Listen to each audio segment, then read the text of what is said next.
I baptize thee, Catherine, in the name of the Father, and the Son, and the Holy Ghost. No one who had ever seen Catherine Morland in her infancy would have supposed her born to be a heroine. Her situation in life, the character of her father and mother, and her own person and disposition were all equally against her. A family of 10 children, of course, will always be called a fine family, where there are heads and arms and legs enough for the number. But the Morlands were in general very plain, and Catherine, for many years of her life, as plain as any. Neither was it very wonderful that Catherine, who had by nature nothing heroic about her, should prefer cricket and baseball to dolls and books. But by the age of 15, appearances were mending. Catherine Morland was in training for a heroine.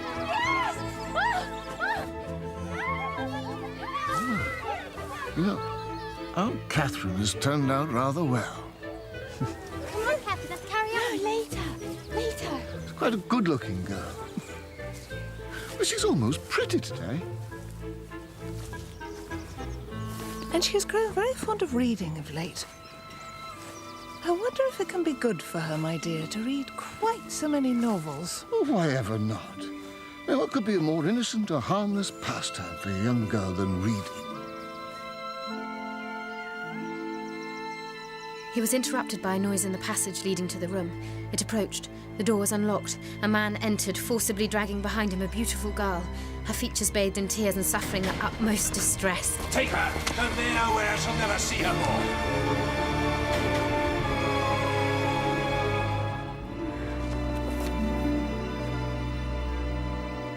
Kathy? What are you doing? Nothing. What do you want, anyway? Mr. and Mrs. Allen are here. Mother says you have to come straight away.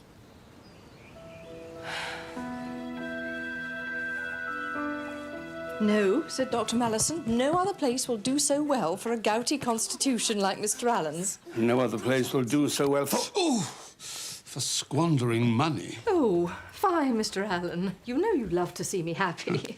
And thinking of that... Catherine is young to go, but look, Mr. and Mrs. Allen for protection. I see no danger in it. She's a good girl. I think we can trust her. Why, Catherine, how you've grown. Quite the young lady, isn't she, Mr. Allen? Mr. and Mrs. Allen come with an invitation, Catherine. We would like you to accompany us to Bath for a time. For when a young lady is to be a heroine, something must and will happen to throw adventure in her way.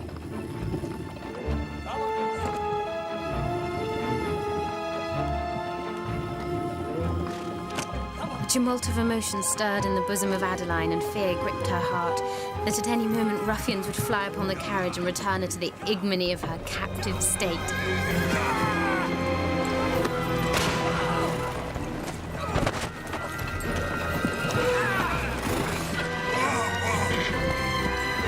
My God, Mrs. Allen!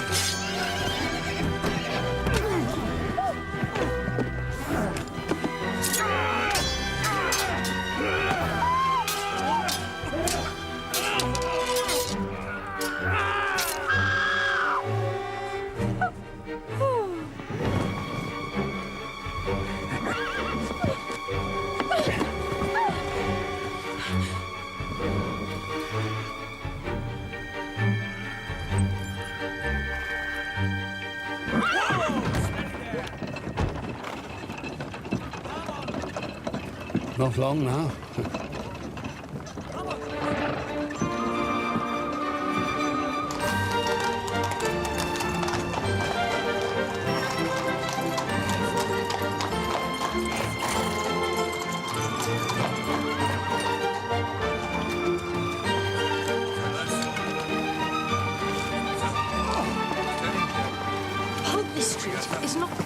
smartest to dress, but for myself, I love to be at the centre of things. So do I.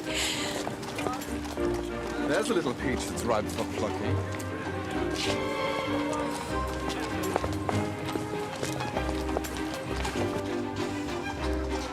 So many people. I wonder who they can be and what their stories are. Hardly worth knowing, I should say. If they choose to roam the streets, and they could be sitting at home by a good fire. Oh, Mr. Allen is so droll. He always says the opposite of what he means, for he loves good company. When shall we go into society, Mrs. Allen? I suppose it is too late this evening. Bless you, my child. We neither of us have a stitch to wear. I did bring my best frock, and my pink muslin is not too bad, I think. No. Would you have us laughed out of Bath? Resign yourself, Catherine. Shops must be visited. Money must be spent. Do you think you could bear it? Very easily, sir.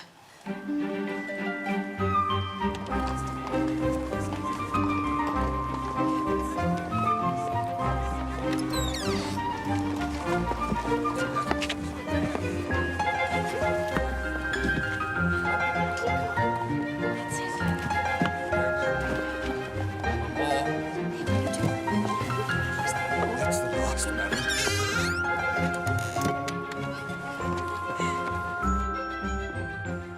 There. Did you ever see anything prettier, Mr. Allen? Other than yourself, do you mean, my dear? Oh, fine, Mr. Allen. But Catherine... Ah, she looks just as she should. Now, might we make our way, do you think? I entertain high hopes of our arriving at the rooms by midnight. How he teases us, Catherine. Midnight, indeed. Whoa there. Good evening, sir. This way. I know you go now, sir. This way, ladies.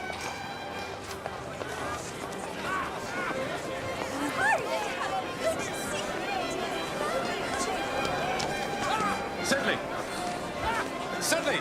There you are. Is there anyone here? Well, not a soul, John. There's no one here at all. What could he mean? If I might, just... Thank you. Excuse me.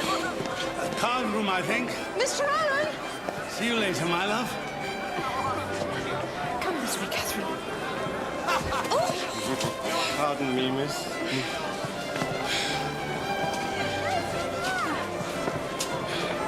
Excuse me. Perhaps we should go through to the tea room.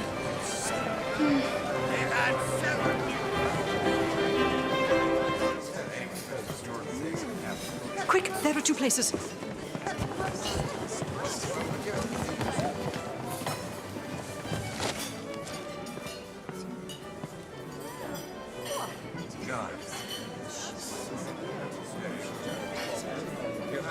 How uncomfortable it is not to know anybody. Yes, my dear. Very uncomfortable indeed. Then you see, one can't speak to people unless one has been introduced. But who will introduce us? I'm sure I've no idea.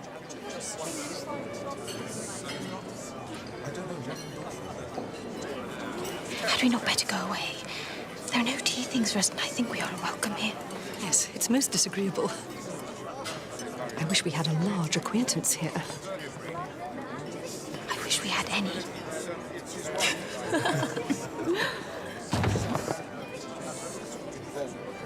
Mrs. Allen.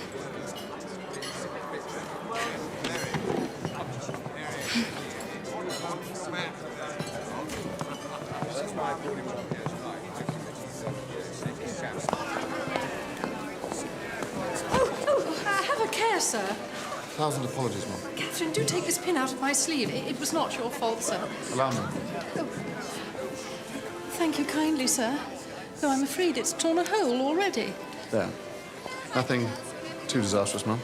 I shall be sorry if it has, for it's a favourite gown. Really, Mrs. Allen, one would hardly notice. No, it cost but 9 shillings a yard. 9 shillings. That is exactly what I should have guessed. Do you understand muslins, sir? I understand them very well. My sister has often entrusted me in the choice of a gown. I bought one for her only the other day. 5 shillings a yard, and a true Indian muslin. What do you make of that? Well, and I can never get Mr. Allen to tell one of my gowns from another. But tell me, sir, what do you think of Miss Morland's gown? Miss Morland's gown? Miss Morland's gown is very pretty. Though I don't think it'll wash well. I'm afraid it will fray. How can you be so... Presumptuous. Indeed, without so much as an introduction. You must allow me to make amends, Mrs. Allen.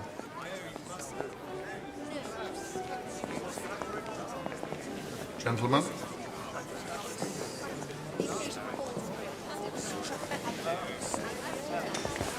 Thank you. Very kind indeed. One moment. What a very... Really, I shouldn't have allowed you to speak to him as a stranger. But he had such an understanding of muslin. I wonder where he's gone. Oh, here he comes again. And he's brought Mr. King with him, the master of ceremonies himself. Mrs. Allen, Miss Morland, allow me to present to you Mr. Henry Tilney, just lately arrived in Bath. Mrs. Allen, Miss Morland, delighted to make your acquaintance. Mr. King. Now we may talk to one another. We've already been talking. You mustn't allow anyone to hear you say such things. We shall all be expelled from polite society. Let it be our secret. And now, if your card is not already full, Miss Morland, might I request the pleasure of the next dance with you? With me? Thank you.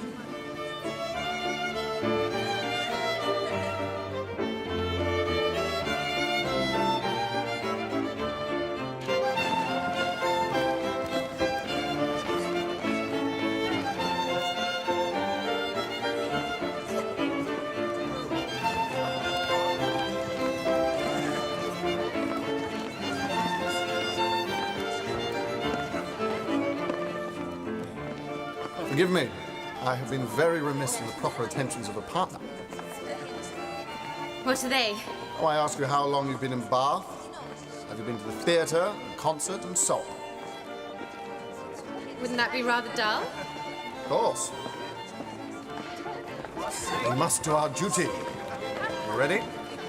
Yes. How long have you been in Bath, madam? Not long at all, sir. Were you never here before? Never, sir. Indeed. And have you been to the play? Not yet, sir. Astonishing. Concert? No. Amazing. Now tell me, are you altogether pleased with Bath, madam? Yes. I like it very well. Excellent.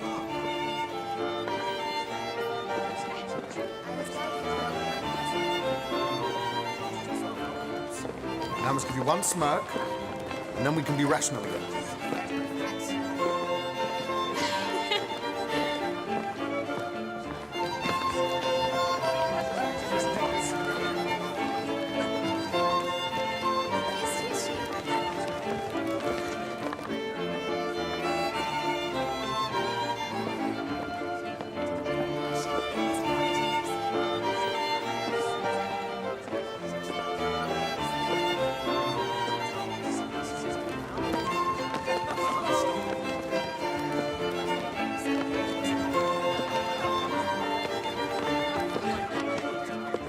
Do you know that gentleman? Not at all. I wonder why he keeps looking at us. I imagine he likes what he sees. What? Do you mean me? Why not?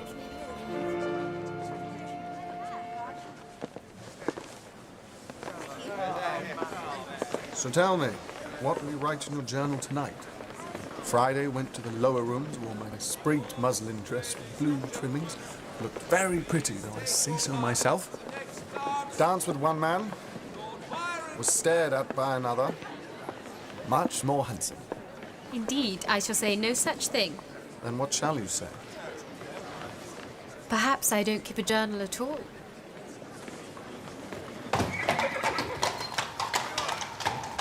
A most agreeable young man, was he not, Catherine? Yes, He was very kind and very amusing. I liked him very much. Well, Mr. Allen? No, I didn't mean anything like that. He can't have thought of me like that. He's quite grown up. Catherine, I feel I should warn you that Bath attracts all manner of scoundrels and adventurers, and one cannot be too careful when making new acquaintances. Mr. Tilney, a scoundrel. Mr. Tilney, an adventurer. He understands muslin, Mr. Allen. He has a sister. Well, upon inquiries, I did discover that Mr. Tilney is a young man of very good family, and a clergyman to boot. Clergyman? Well, no doubt you prefer him to be a brigand. His father's a man of consequence, though. General Tilney of Northanger Abbey. Northanger Abbey? Is it haunted? No doubt, no doubt. These abbeys usually are.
Mrs. Allen? And this must be Miss Morland. Mrs. Thorpe, your brother James told me to look out for you. You know James? Indeed we do. He's up at Oxford with my son John. Mrs. Thorpe, my old schoolfellow. Yes, he went to you at Christmas. And I may say he endeared himself to us all. Ah, here come my girls now. Isabella, my eldest, and Maria and Anne. Isabella, this is Mrs. Allen and Miss Catherine Morland, James's sister. James's sister. How do you do, Miss Morland? I've so long wished to meet you. Your brother has spoken of you so affectionately. I am sure that we will be the very best of friends. I'm so pleased you love Mrs. Radcliffe novels too. I wish I were you. Just beginning to read Udolpho for the first time. Is it really very horrid? You can't even imagine. But I wouldn't tell you for the world. Well, perhaps one incident to whet your appetite.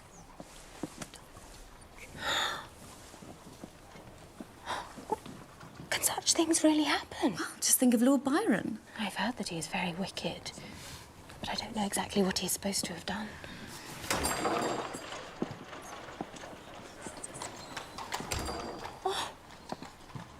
And I have heard that he is here, in Bath.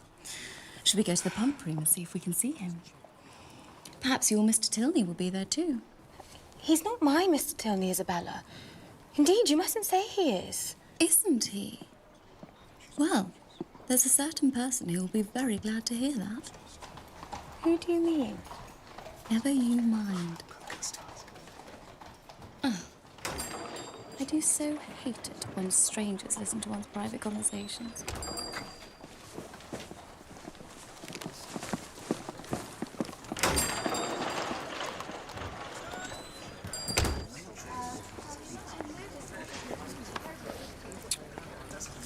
No, his name's not there. I think he must be gone from Bath.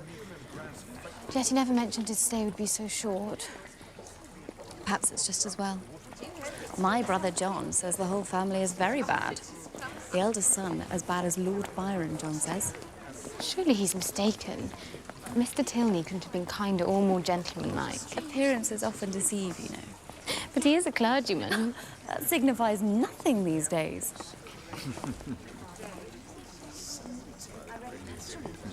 Insufferable.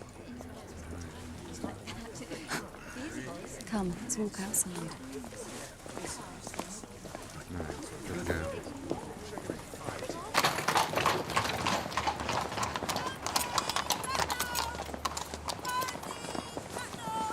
Are they following? No. They're going towards the churchyard. Good. We are rid of them. Now, if we turn down there, it will bring us to Milson Street. Shouldn't we come upon them again if we did that? Oh, never mind that. Come, make haste.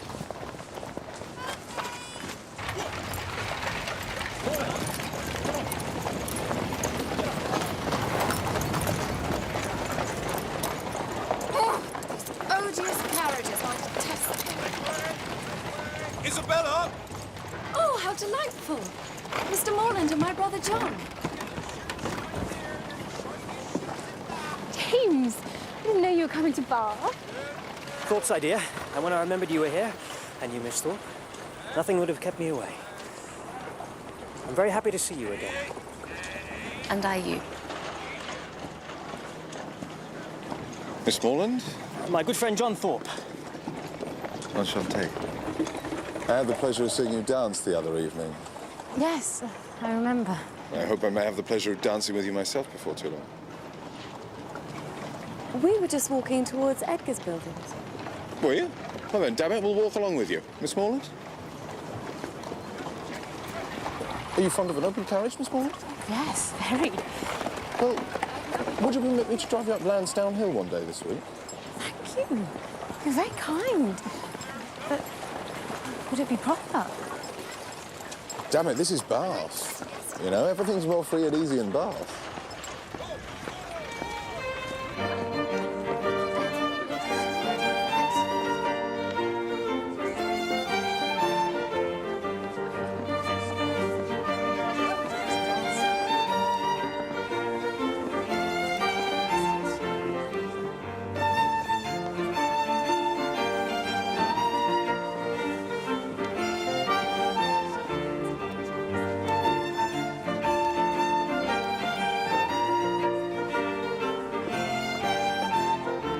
Penny for your thoughts, Miss Morland. I was just... Have you ever read Udolpho, Mr. Thorpe? Udolpho? Lord. No, I never read novels. I leave all that to Isabella. I read The Monk the other day, no? Monk? Is it as shocking as everybody says? Oh, you can borrow it if you care to. Hot stuff, you know.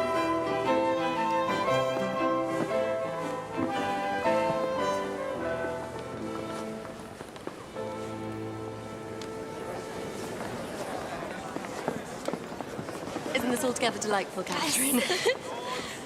What's that? Jig it again?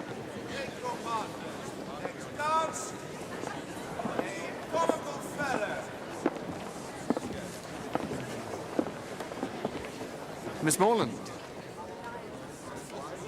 allow me to introduce Ellen, my sister. Your sister? Oh, yes, I'm very happy to meet you, Miss Tilney. And are you? Henry has told me so much about you.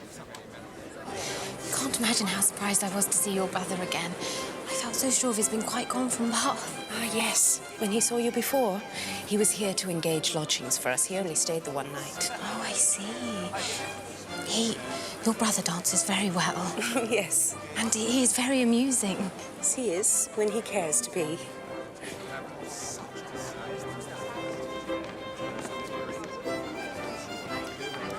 Do you know that gentleman talking to Mr. Tilney? That's our father, General Tilney. He looks as if he were displeased with us. It is only his way. And is your mother here with you in Bath as well? Our mother is dead. So this is your first time in Bath. Do you like it? Very much indeed. There are some very pretty walks round about. Henry and I walk most mornings. Should you care to join us one day? Yes. More than anything in the world, I love long walks. Though I can't persuade my friend to join me. She thinks it a waste of time when there are so many other things to do in town. I can see that she might.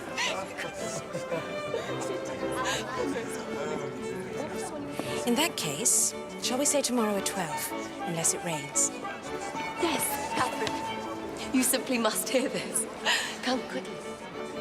Excuse me.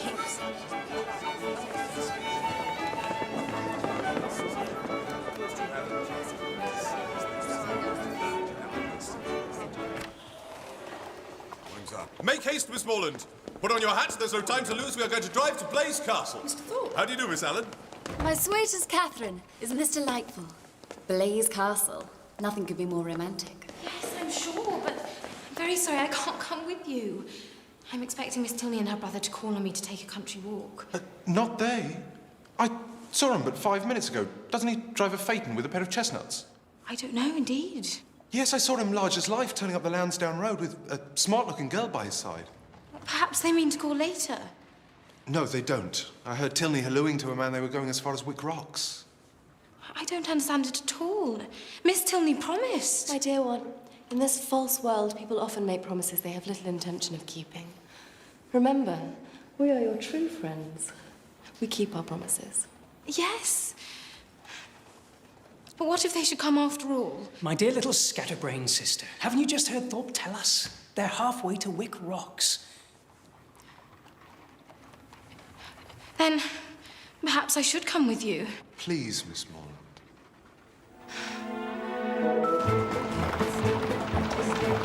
Goes very nice, doesn't she? Smooth as silk. How do you do, sir?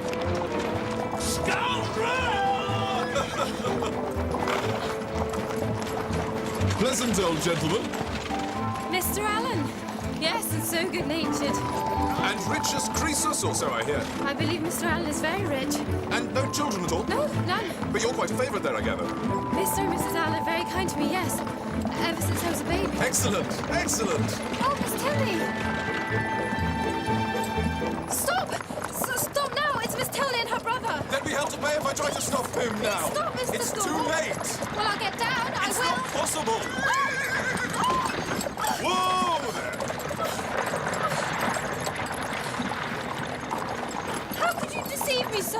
Well, what if I did? Where would you rather be, in a spanking gig driving to Blaze Castle or trailing about in the dirt with some canting prig of a parson? Mr. Tilney is not a canting prig. And you have made it seem as if I broke my promise to them. Whoa there. Look here. Miss Morland, I might not have been completely straight with you, but I had good reason. You think of your brother's happiness and Isabella's. They couldn't go off unchaperoned. And I was thinking of you, too. Not altogether happy to see you with the Tilneys. The whole family has a terrible reputation, something very strange about the mother's death. You can't mean... We must be careful when making new acquaintances. We're not all as honest as you and I, huh? But Mr. Tilney and his sister have been so kind to me. Truly sorry, Miss Morland, if I have caused you any distress, but you can set it all right tomorrow. Let's at least try and enjoy ourselves today. Damn it, I've been looking forward to driving you out more than anything. Come on, what do you say? Very well. Whoa. Everything all right, Thorpe? Absolutely. Walk on.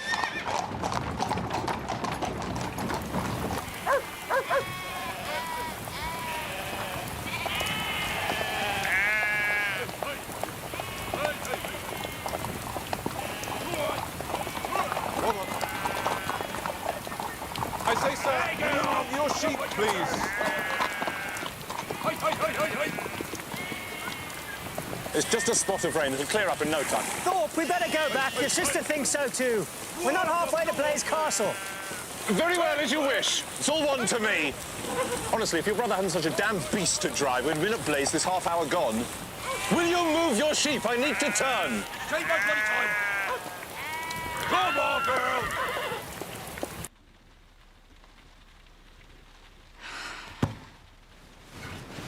Lord, what would the men think if they could see us now? How can I ever face the Tonys again? Now, you mustn't be cross with John, dearest one. Do you know he told me he liked you better than any girl he had ever seen? And he thinks you're the prettiest girl in Bath. Don't know why he should think that. No need for false modesty.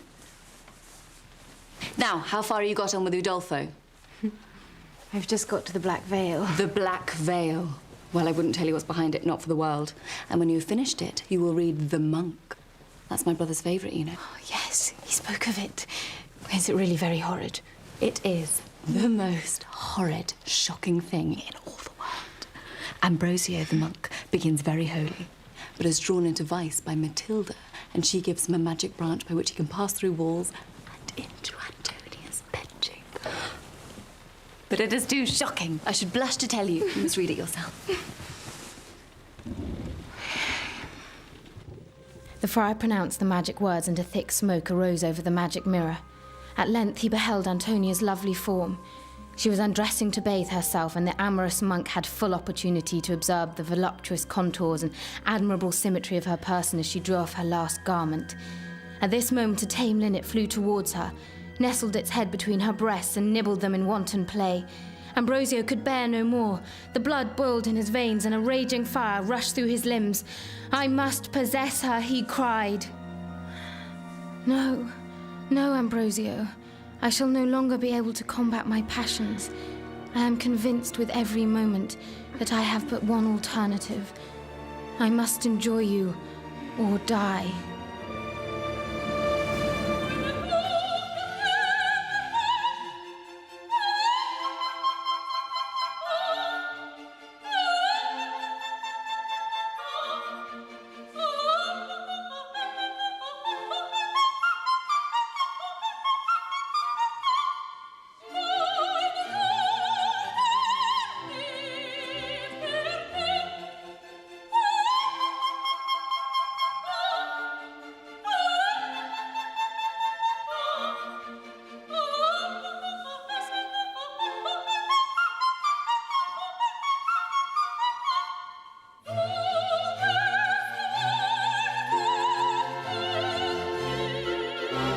Damn fine-looking woman. She's nothing to you, you know.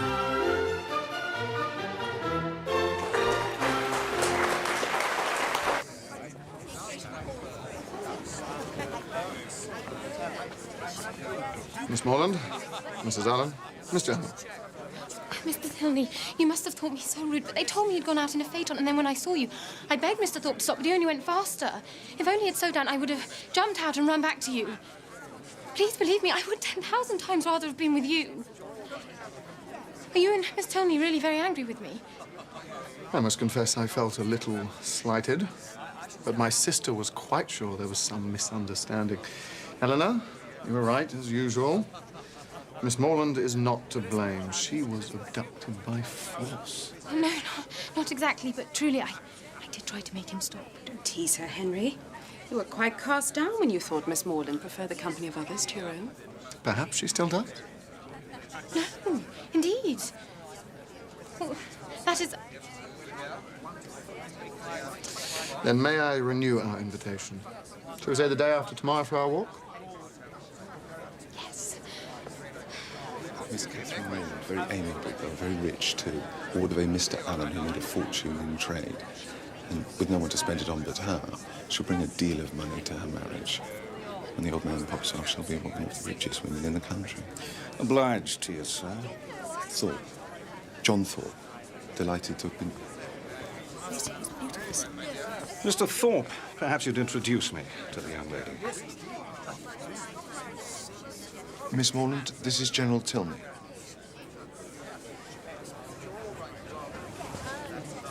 Charming. And did I overhear a country walk proposed? Yes, sir, the day after tomorrow. Then perhaps you would do us the honor of spending the rest of the day with us, after your walk, if Mr. and Mrs. Allen can be persuaded to spare you. I'm sure they'd be happy to spare me, sir. And I'd have great pleasure in coming. Excellent. I shall look forward to making your better acquaintance, Miss Morland.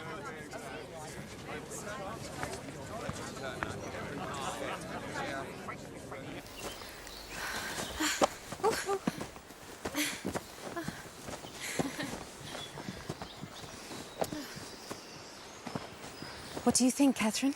Oh, it's wonderful. It reminds me of the south of France, the Languedoc, you know? Yes. Have you travelled much in France? No, not at all. I've never been there. But I've seen pictures, and it's just as Mrs. Radcliffe describes it in Udolpho. Ah, Mrs. Radcliffe. But I suppose you don't read novels. I read Udolpho straight through in 2 days with my hair standing up on end the whole time. I often think there's more life and truth and feeling in a good novel than in 100 dull sermons. Do you really believe that? Oh, go on. Don't wait for me. Why should you think I don't believe it? Because I think you like to tease me. And because the real world's different from the world in stories. Is it? Of course it is. I love to read Mrs. Radcliffe, but I don't think the real world's full of murders and abductions and ghosts with clanking chains and seductions and everything. Well, not in Fullerton, anyway. Perhaps not quite so many murders and abductions.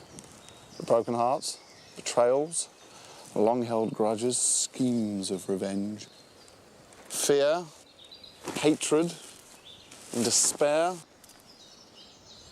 Are they not part of all of our lives, even in Fullerton? I don't know. I'd like to think not. Well then, I hope your experience of life is the exception that proves the rule.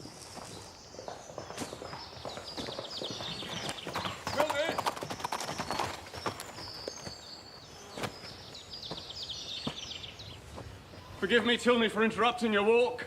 I've no time to lose. Of course. You're expected. Mum?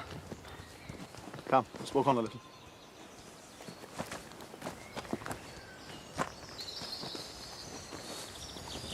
That gentleman was a close acquaintance of ours, a very good friend. He was obliged to leave the country at short notice. He was able to make his farewells to me last evening. But was no doubt anxious to say goodbye to my sister too before he left. I see. There is no reason why the matter should come up. But my sister and I would be very grateful if you did not mention to my father that we saw that gentleman here today. No, of course. Thank you.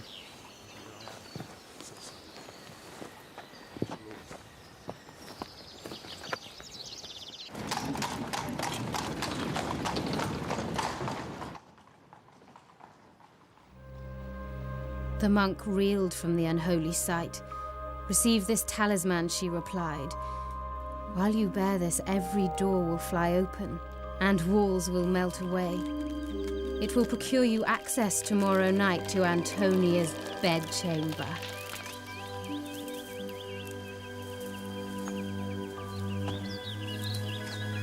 Miss Morland.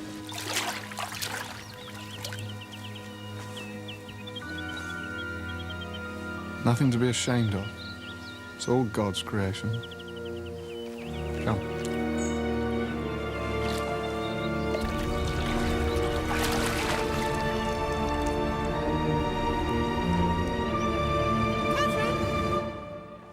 Catherine!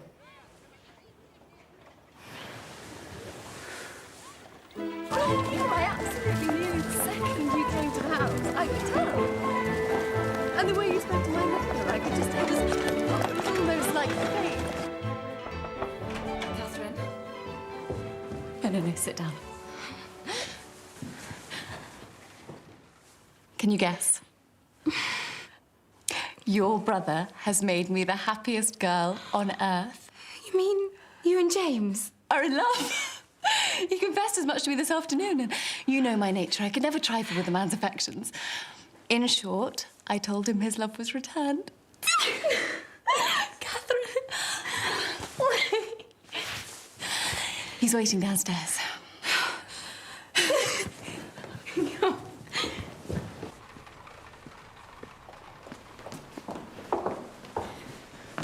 I know I needn't ask whether you approve, Catherine. No, indeed. Though I'm surprised. It's all happened so quickly. Not so. I believe I've been in love with your friend since the first time I set eyes on her. And I. The very first day he came to us last Christmas. The very first moment. I remember I wore this yellow gown. My hair was up in braids.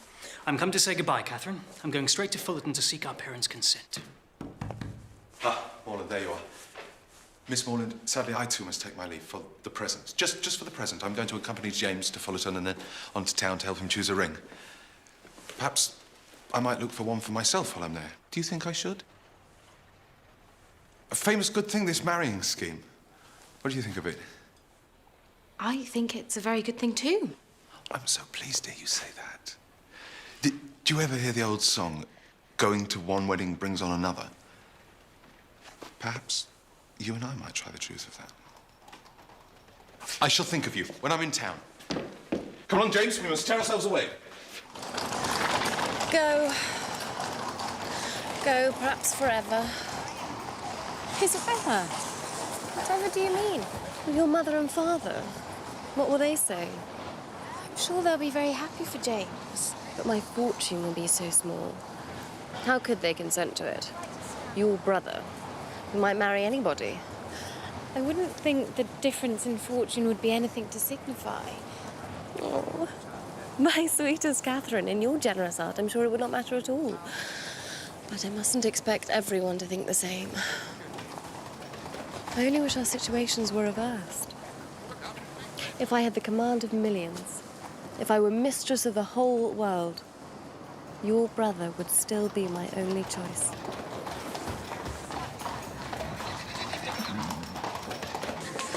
Now, Catherine, you know I'm only here for your sake. You know my heart is 40 miles away. And as for dancing, don't mention it, I beg you. It is quite out of the question. I dare say Charles Hodge will plague me to death about it, but I shall cut him very short, I can tell you. I wonder where he is. Miss General, tell me.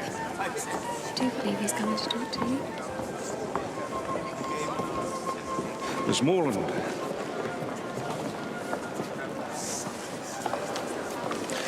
Delightful. You will excuse me now. Excellent. Miss Morland, allow me to introduce my brother, Captain Tillman. Charmed.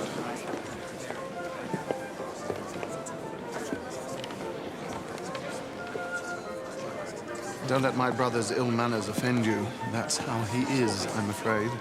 He was ill-mannered as a baby. Surprised at you being so disrespectful to your older brother. And anyway, how could you know what he was like as a baby? When he was a baby, you were not yet born. True enough. My mother told me of it. I hope you're not already engaged for the next dance. No, indeed. My rival having left Bath. Indeed, he is not. You mustn't tease me. So do you not know Mr. Thorpe at all? No, not at all. That's strange. He seems to know a great deal about your family. And none of it to our credit?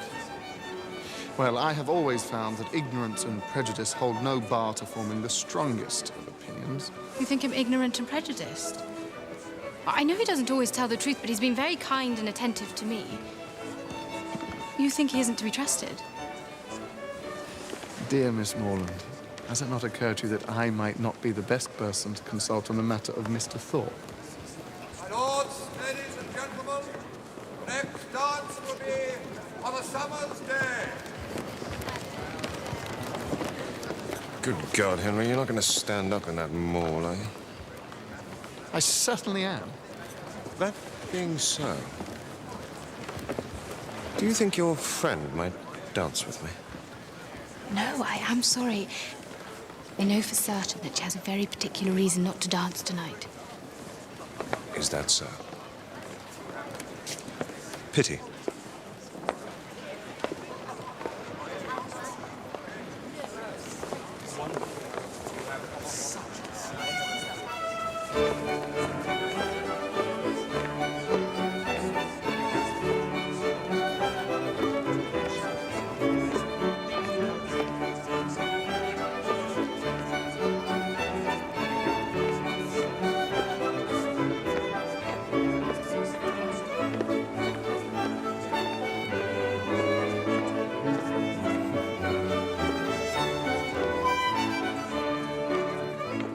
Why are you smiling? Look there.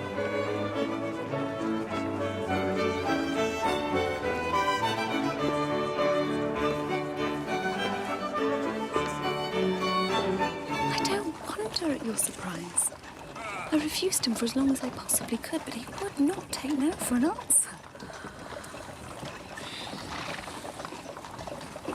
He's the eldest son, you know, the heir to Northanger Abbey. Not that that weighs anything with me.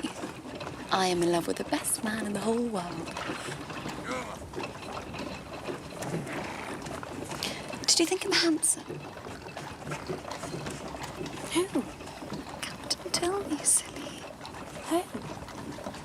Yes, very handsome.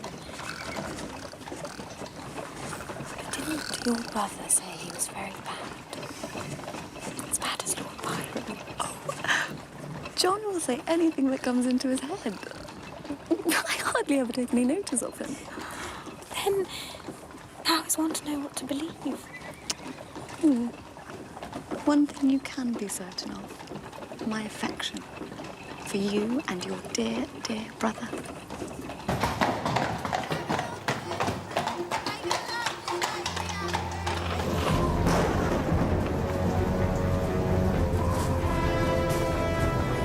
Catherine! Catherine, help me, for God's sake!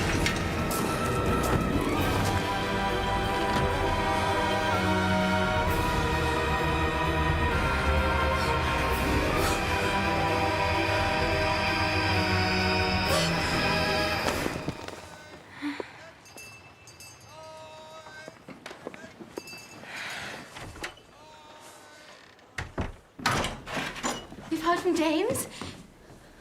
And my parents have consented. Yes. Your father has been very good. James is to have a living worth £400 a year as soon as he's old enough to take it. But that won't be for another 2 years, so we must wait that long before we marry.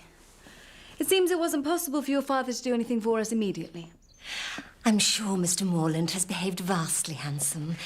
If he finds he can do more by and by, I dare say he will. And Isabella's wishes are so moderate. For myself, it's nothing. I never think of myself, but poor James. £400 a year is hardly enough for the common necessaries of life. But I suppose everybody has the right to do what they like with their own money. I'm very sure that my father has promised as much as he can afford. But Mr. Allen, I was sure, would do something for James. Perhaps he does not approve of his choice of bride. Why should Mr. Allen do anything for James? Or for any of us? It was very kind of Mr. and Mrs. Allen to bring me to Bath, but none of us has any expectations from Mr. Allen.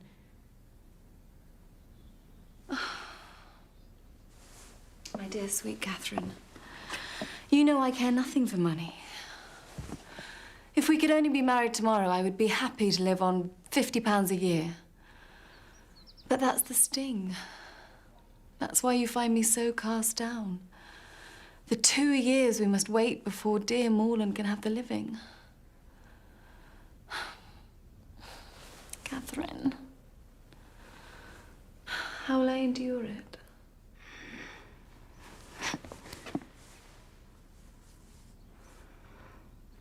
I can well understand how she feels. 2 years is a long time. But at least she can marry the man she loves. Not everyone is so fortunate. No, I suppose not. How sad that is. Yes, it is. But how many couples marry for love? I believe my mother and father love each other even more than they love us. And they love us very much. When I was a little girl, I used to think it was like that for everyone. It was only when I started to read novels that I realised it was not. I shouldn't have thought one would have to read novels to find that out. I think you have had quite a dangerous upbringing. Dangerous? How? Well, it's as Henry says. You've been brought up to believe that everyone is as pure in heart as you are. I don't think I'm very pure in heart. Really, why? I have the most terrible dreams sometimes.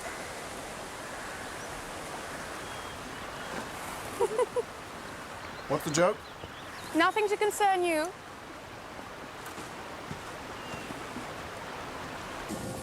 I love our walks.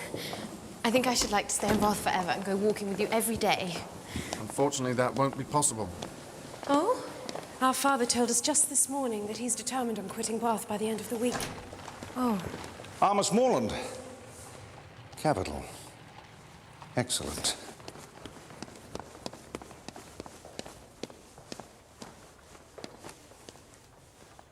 Can you, Miss Morland, be prevailed on to quit this scene of public triumph and oblige us with your company at Northanger Abbey? Northanger Abbey? Well, Miss Morland, what do you say? I'm very honoured, sir. If Mr. and Mrs. Allen agree, I should be delighted to accept.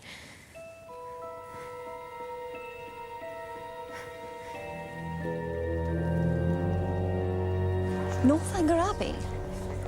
Aren't you frightened to go there on your own? I confess I am a little.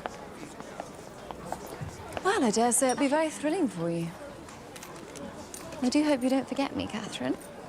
Or our dearest John. No, indeed. No need to be coy. I heard from him today that you and he are as good as engaged. Indeed we are not. Useless to dissemble, my dear. Your secret's out. He says in his letter, not half an hour before he left Bath, you gave him the most positive encouragement. He says he as good as made you an offer. No. No, there must be some mistake. Your brother must have misunderstood me, and I certainly had no idea he thought he was making me an offer. Please, undeceive him and beg his pardon. Oh. Well, I dare say we should all be allowed a little harmless flirtation. There was no flirtation. Not on my side. And if no one were allowed to change their minds, where would we all be? Perhaps it's for the best after all. Isabella, please understand me once and for all. Shh, here he comes. Who? Tell me, of course. Oh, I wouldn't have this happen for the world. Look away, perhaps he's not seen us.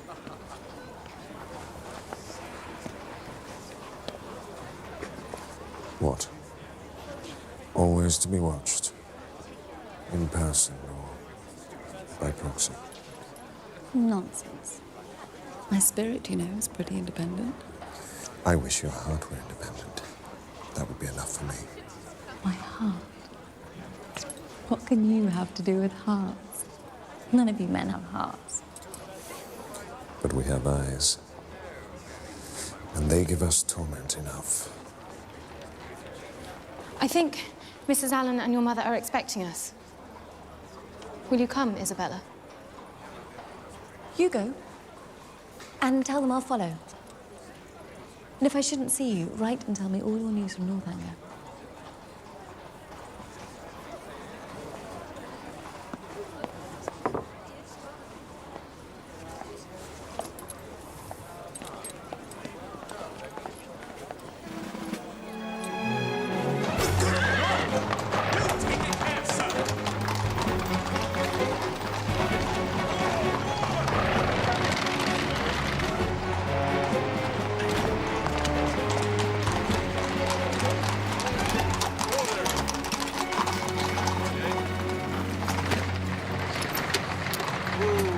Come along there. 4 minutes late already, coming from Milsom Street. I'm sure Miss Morland won't keep you waiting, Father. Oh, Catherine, my dear, quickly. They're here. How grand. A chase and 4. You never aspired to that, Mr. Allen. No, indeed. Well, Catherine, we shall miss you. Thank you for all your kindness. It has been such a happy time. There, my dear. I shall be sharp about it. These great folks don't like to be kept waiting.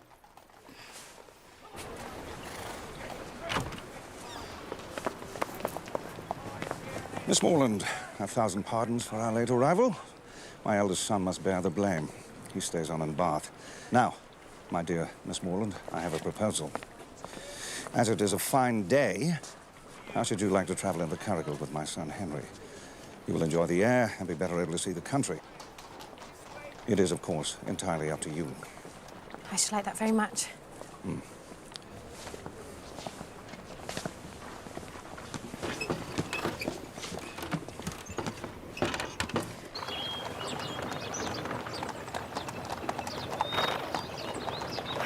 Did your father say that Captain Tinley stays on in Bath?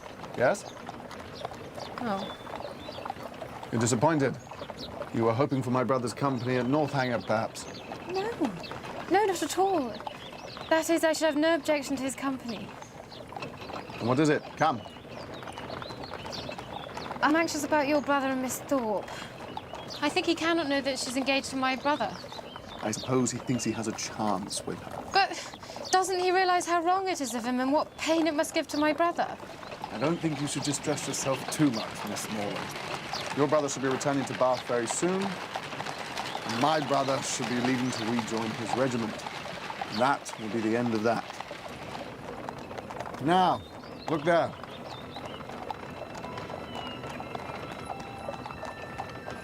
It's exactly as I imagined. It's just like what one reads about. Are you prepared to encounter all of its horrors? Horrors? Is Northanger haunted, then? Well, that's just the least of it. Dungeons and sliding panels, skeletons, strange, unearthly cries in the night that pierce your very soul. And vampires? Don't say vampires. I could bear anything but not vampires. Miss Morland, I do believe you're teasing me now. But if I was to say there is a kind of vampirism... No, let's just say that all houses have their secrets, and Northanger is no exception.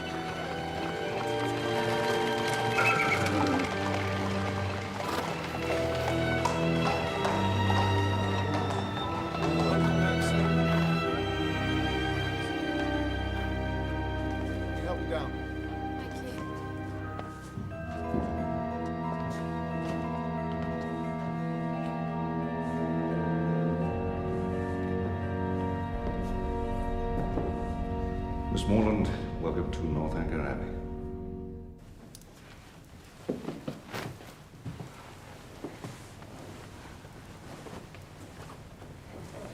I hope you will be comfortable.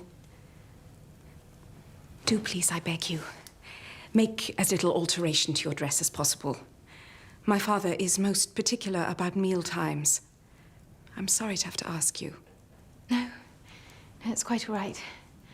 I'll see you in a few minutes, then.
If you please. Miss Tilney says, do you need any help, miss? Oh, no. No, thank you.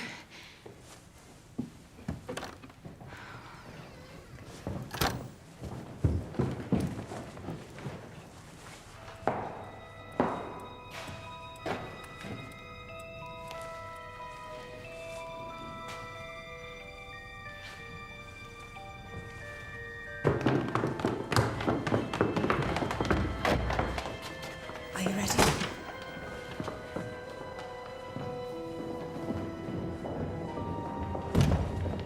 So sorry. Miss Morland, charming. Dinner to be on the table directly!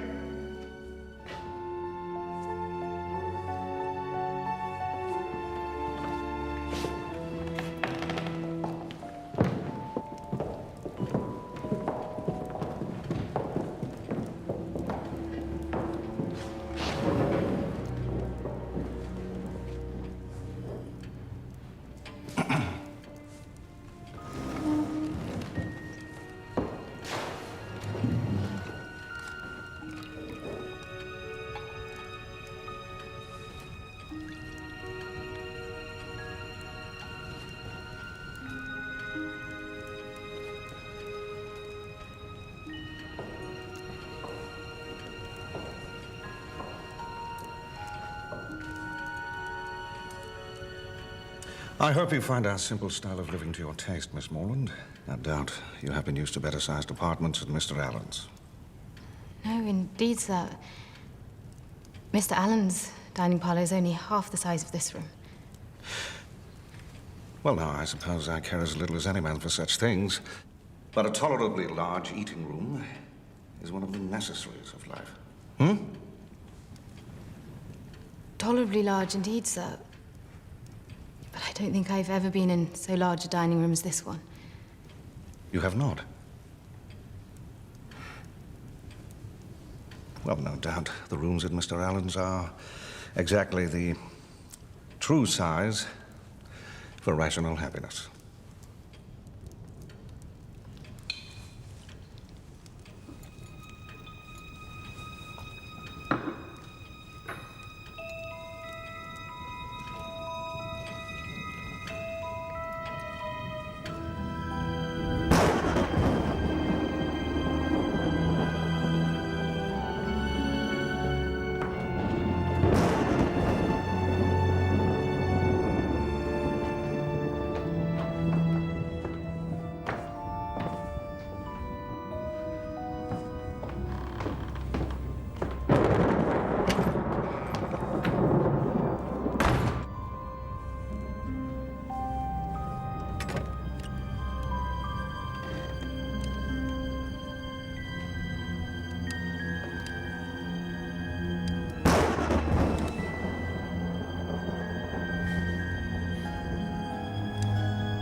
Oh, boy. Whatever are these old things? No! No, leave them, please.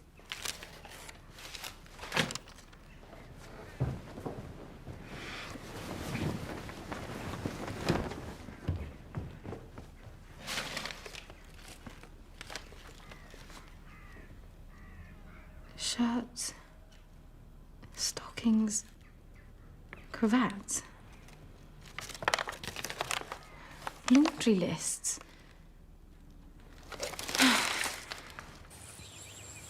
This was my mother's favourite place. I used to walk so often here with her. Though I never loved it then, as I have loved it since. Her death must have been a great affliction. A great and increasing one. What was she like? Did she look like you? I wish I could show you her portrait. It hangs in her private chamber. I suppose you were with her to the last? No. I was away from home when she died. Her illness was sudden and short, and before I arrived, it was all over. So you didn't see her body? No. I wish I could have done. Perhaps it would help me to think of her at peace. Yes. I should like to see her room, if you're willing to show me. We never go there. It is my father's wish.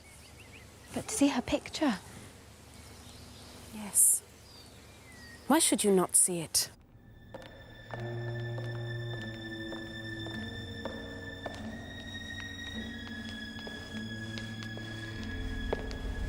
What do you do there? I was going to show Miss Morland Mother's... There is nothing to interest Miss Morland in this part of the house. I'm surprised at you, Eleanor.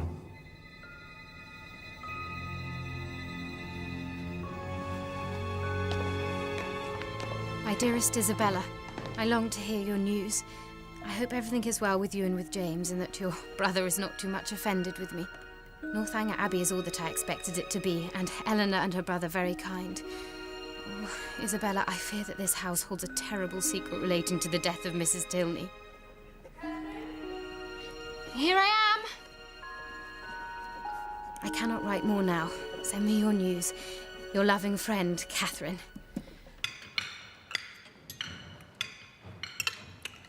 This is a sad day, Miss Morland. A sad day for me, that is. I have to go up to town for several days on business. I trust you'll be able to entertain our guest properly while I'm gone, Henry. Nothing would give me greater pleasure, sir.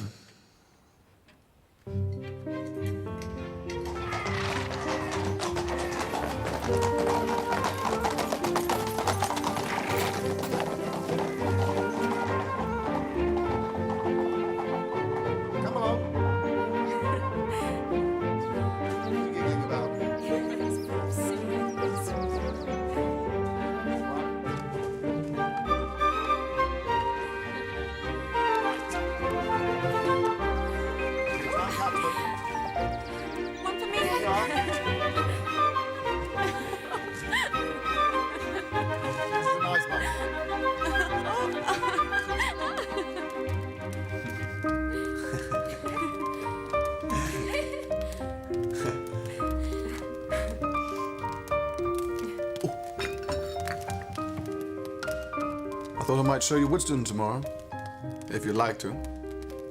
It's nothing to Northanger, of course, just a country vicarage, but I'm very fond of it. I'd love to.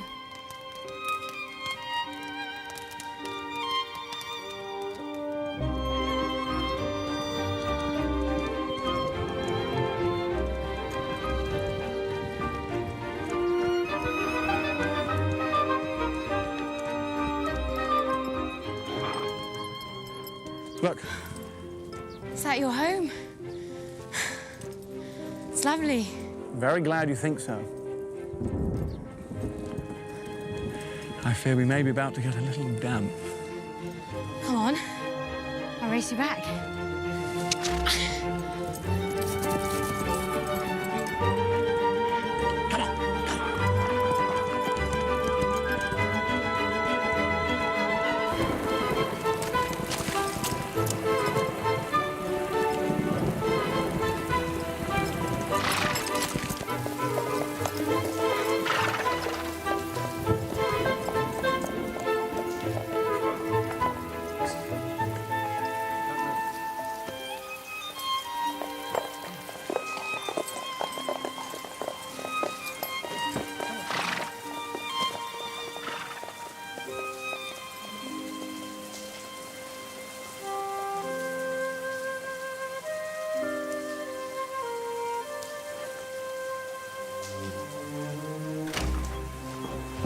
The state of the pair of you. I'll go and get Richards to draw your bath, Catherine.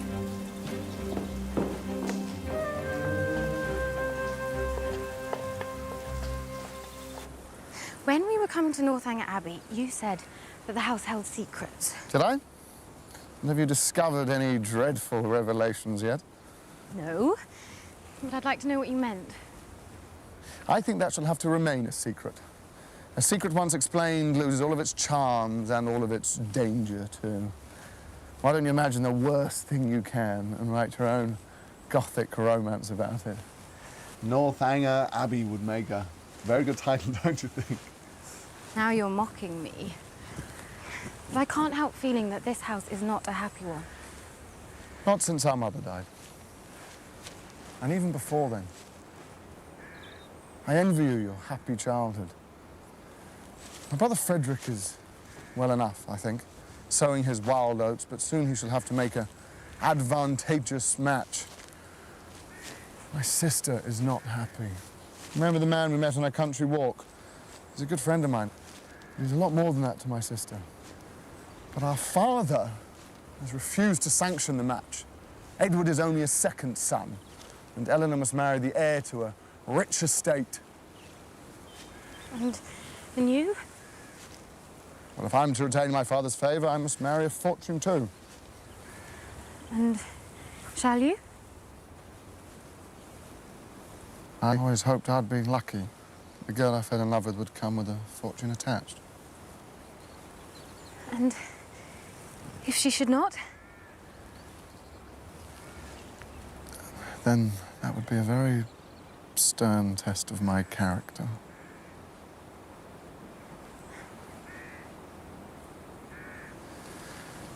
Perhaps we'd better head back. I want to set off for Woodston before nightfall.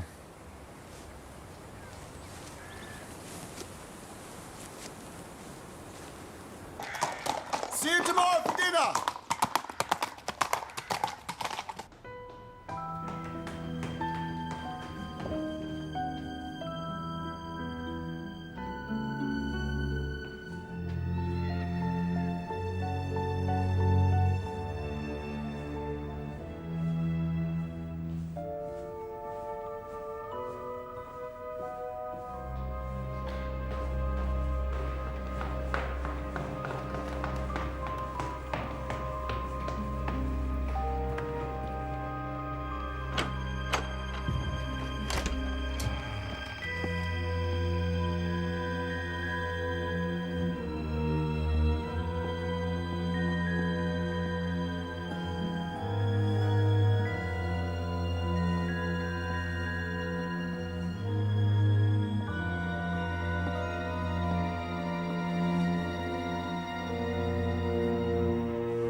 Might I ask how you come to be here all alone?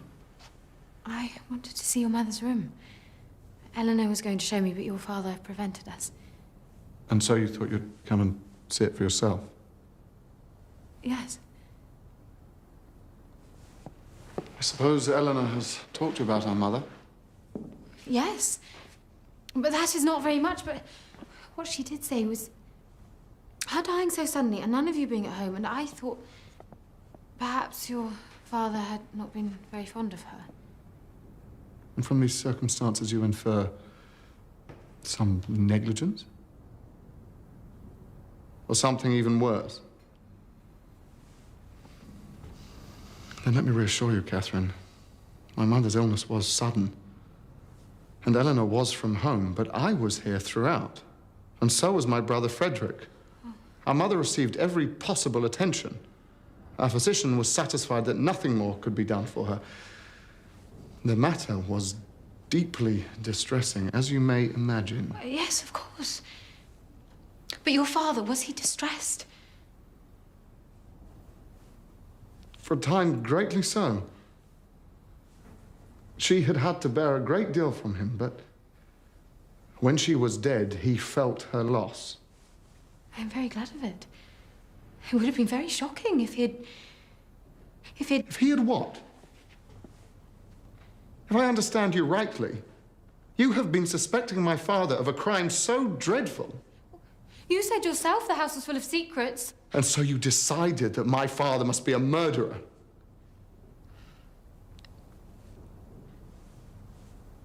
And to you, at least, he's shown nothing but kindness.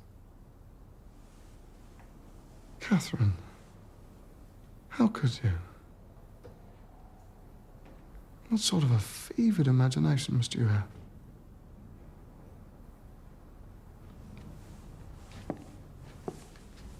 Perhaps, after all, it is possible to read too many novels.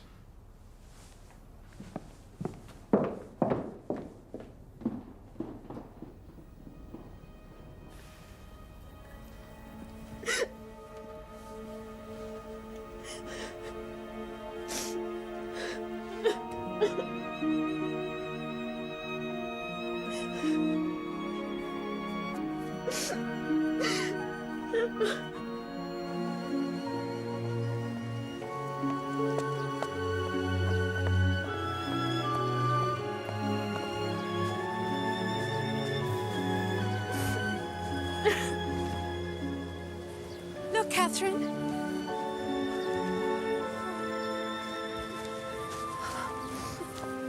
Whatever is the matter? I can't tell you. Please don't make me. I have been so wickedly foolish, and your brother knows of it, and now he will hate me for it, and so will you when he tells you. Oh, my dear Catherine, I am quite sure that nothing you could do could make me hate you, or Henry either. I saw his face. I know. He will never, ever respect me again. Oh, come, perhaps it's not as bad as you think.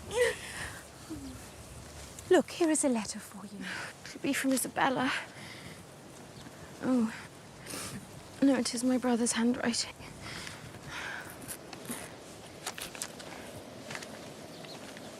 Dear Catherine, I think it my duty to tell you that everything is at an end between Miss Thorpe and me. No. I shall not enter into particulars. They would only pain you more. You will soon hear enough to know where the blame lies. I am ashamed to think how long I bore it. Dear Catherine, I hope your visit at Northanger may be over before Captain Tilney makes his engagement known. Captain Tilney? Frederick? Yes. It's just what I feared. Oh, poor James, he loved her so much. But Frederick? And they are engaged? Yes. No, I can't believe that. No, look here. Dearest Catherine, beware how you give your heart. Dear Catherine, I am sorry for your brother. Sorry that anyone you love should be unhappy. But my surprise would be greater at Frederick's marrying her than at any other part of the story. Why do you say that? What are Miss Thorpe's connections? What is her fortune? Are they a wealthy family? No, not very. I don't believe Isabella has any fortune at all. You think your father will forbid the match? I doubt if the matter will reach his ears at all. Why? Whatever do you mean? Catherine, your friend has dealt very badly with your brother. But I fear she is far out of her depth with mine.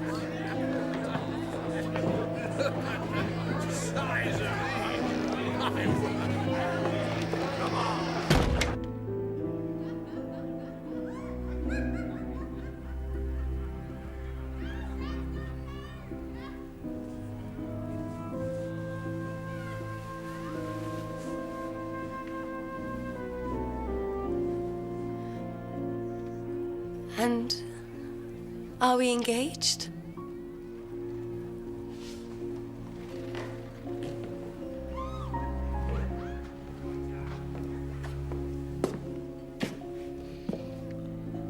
Make yourself decent, Miss Thorpe. I must return you to your friends before you're missed.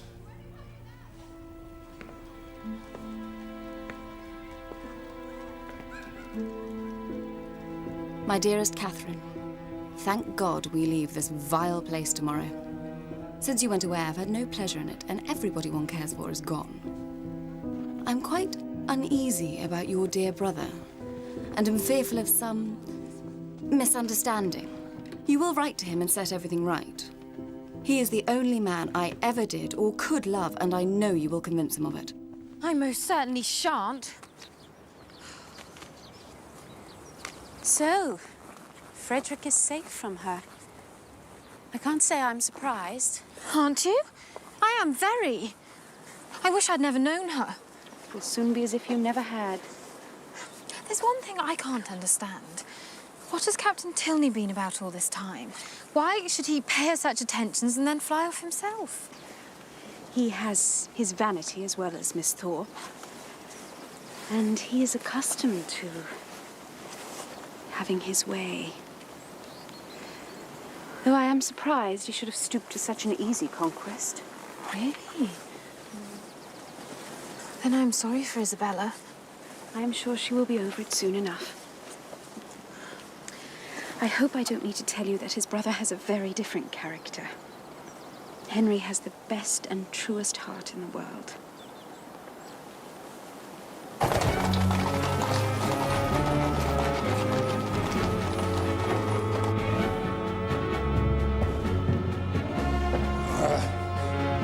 Damned little adventuress.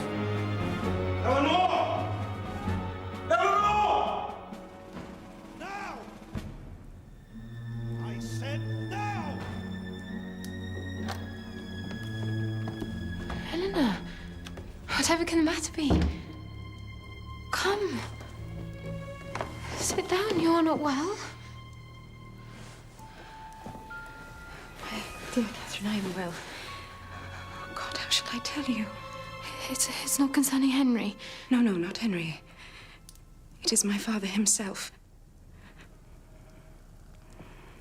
My father has recollected an engagement that takes our whole family away on Monday. Explanation and apology are impossible. My dear Eleanor, don't be so distressed. I'm not offended. I can be ready to leave on Monday. No, that won't be possible. Oh, God. My father insists on your leaving immediately. As soon as you can make yourself ready, the carriage will take you to meet the public stagecoach. No servant will accompany you. I'm to travel all night. Alone. Have I offended the General? I have never seen him more angry. Your brother must have been so angry with me. He told your father what I did. What I suspected. I deserve to be sent home in disgrace. You are wrong. I know my father's reasons, and they do him no credit. To turn you out in the middle of the night, well, truly, I fear for your safety. The journey is nothing. But have you enough money to pay your way? I never thought of that. Well, there at least I can help you. Oh, Catherine, I am so sorry. I deserve it. I deserve it all. Catherine, I implore you, please take care.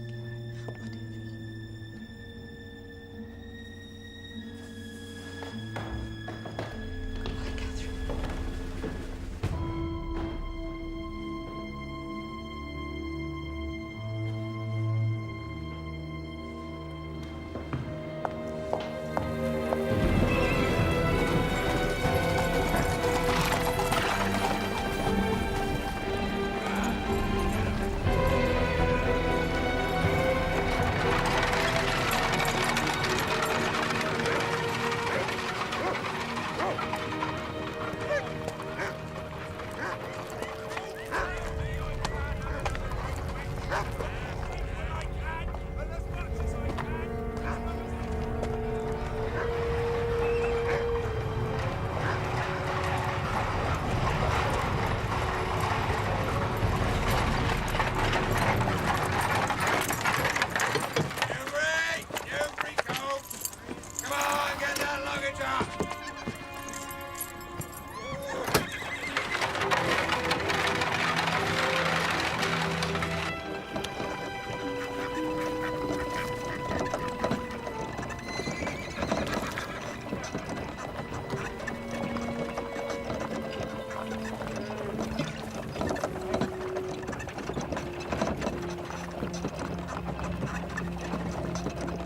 Goodbye, Catherine.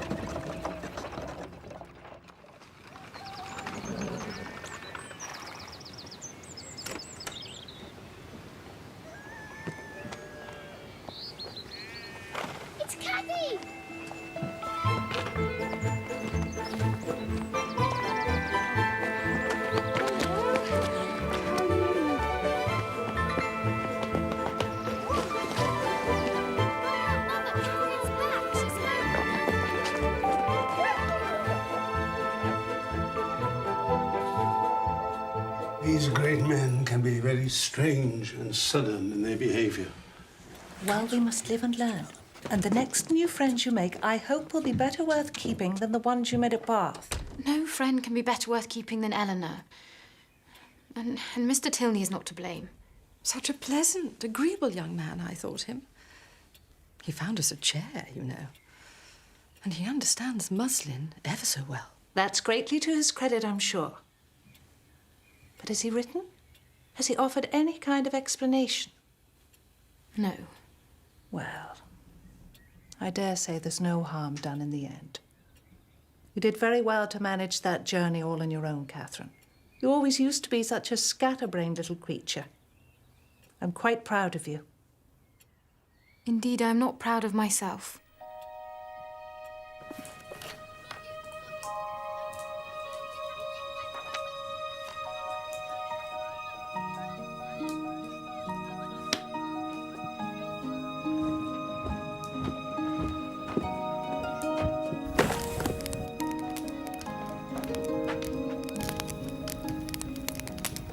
What was the Abbey like?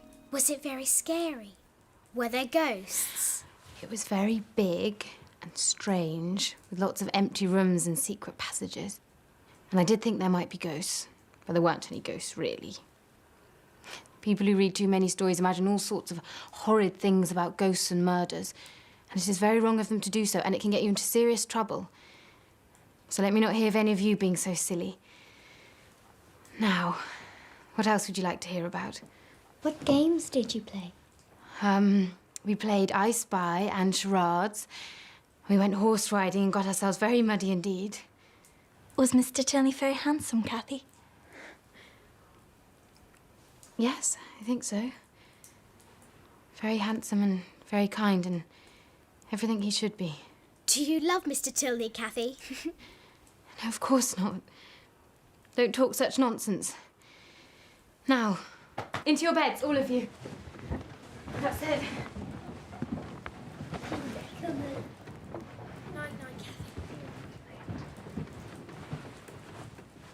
Night, Cathy.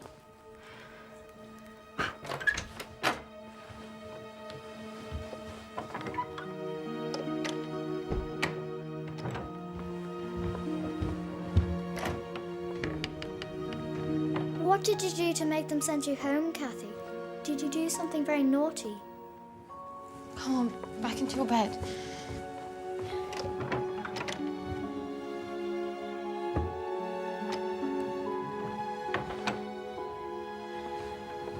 Cathy?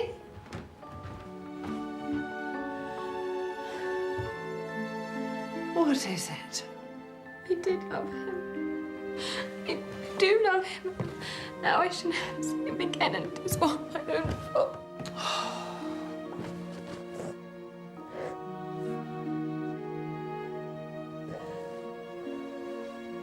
10 men went to the fen to get back. Very good. Cathy! Cathy! Cathy! It's a man on a white horse.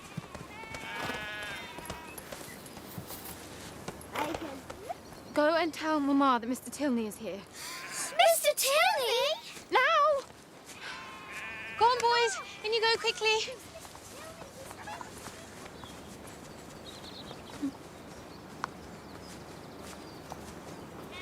I'm so ashamed of what I said, what I thought. No. It's I who should apologize. There's nothing you have said or thought that could justify the way you have been treated.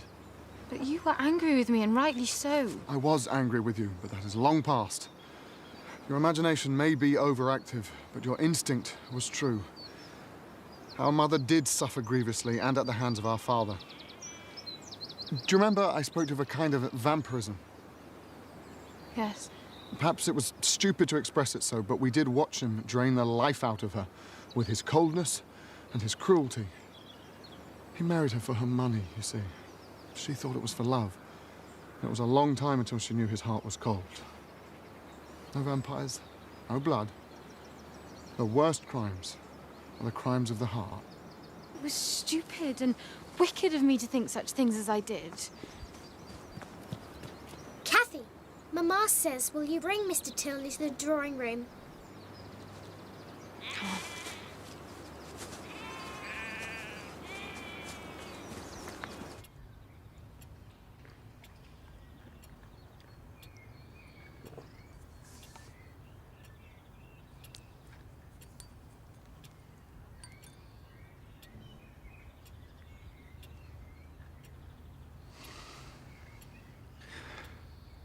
Mrs. Morland, after what has happened, I have little right to expect a welcome at Fullerton. You had no part in what happened, Mr. Tilney. And Catherine is as you see her. No harm done. Any friends of our children are welcome here. Shall we agree to say no more about it? Very good.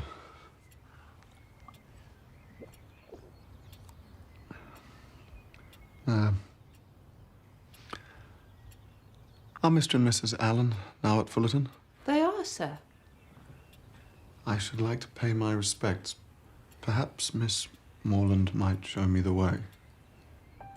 But you can see their house from the window. Hush, Lucy. I'm sure Catherine will be happy to show you Mr. Tilney. He thought I was rich. It was Thorpe who misled him at first. Thorpe who hoped to marry you himself. He thought you were Mr. Allen's heiress, and he exaggerated Mr. Allen's wealth to my father. You were only guilty of not being as rich as you were supposed to be. For that, he turned you out of the house. I thought you were so angry with me you told him what you knew, which would have justified any discourtesy. No. The discourtesy was all his. I've broken with my father, Catherine. I may never speak to him again. What did he say to you? Let me instead tell you what I said to him. I told him that I felt myself bound to you. By honour, by affection, and by a love so strong that nothing he could do could deter me from... From what? Before I go on, I shall tell you, there's a pretty good chance he'll disinherit me. I fear I may never be a rich man, Catherine. Please, go on with what you were going to say. Will you marry me, Catherine? Yes. Yes, I will. Yes. To begin perfect happiness at the respective ages of 26 and 18 is to do pretty well. Catherine and Henry were married, and in due course the joys of wedding gave way to the blessings of a christening. The bells rang and everyone smiled. No one more so than Eleanor, whose beloved's unexpected accession to title and fortune finally allowed them to marry. I leave it to be settled whether the tendency of this story be to recommend parental tyranny or reward filial disobedience.